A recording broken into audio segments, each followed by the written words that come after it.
यह कहानी एक अनपढ़ मगर बेहद ईमानदार व्यक्ति की है। नाम था रामू। गांव के बड़े जमींदार के खेतों में मजदूरी करके रामू अपने परिवार का पेट पालता था। पढ़ा लिखा नहीं था, लेकिन दिल से इतना साफ कि पूरे गांव में एक दिन खेत में काम करते वक्त उसे मिट्टी में दबा एक पुराना सोने का कंगन मिला। उसने उसे अपनी झोली में रखा और शाम होते ही सीधे जमींदार के घर पहुंच गया। जमींदार ने पूछा, रामू क्या काम है? रामू ने डरते हुए वो कंगन उनके सामने रख दिया और बोला, साहब ये आपके खेत में मिला है, ये आपका होगा। जमींदार बहुत खुश हुआ। उसने कहा, रामू तू चाहता तो इसे बेचकर अमीर बन सकता था। रामू ने मुस्कुरा कर कहा, साहब मेरी मेहनत ही मेरी अमीरी है, किसी और की चीज से पेट भरना मुझे मंजूर नहीं।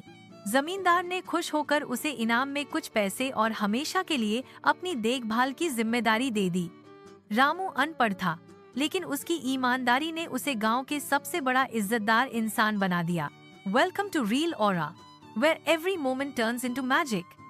Whether it's emotions, creativity, or pure vibe, we bring stories to life in just seconds. Follow us for daily doses of inspiration, entertainment, and viral energy. Let's create something unforgettable together.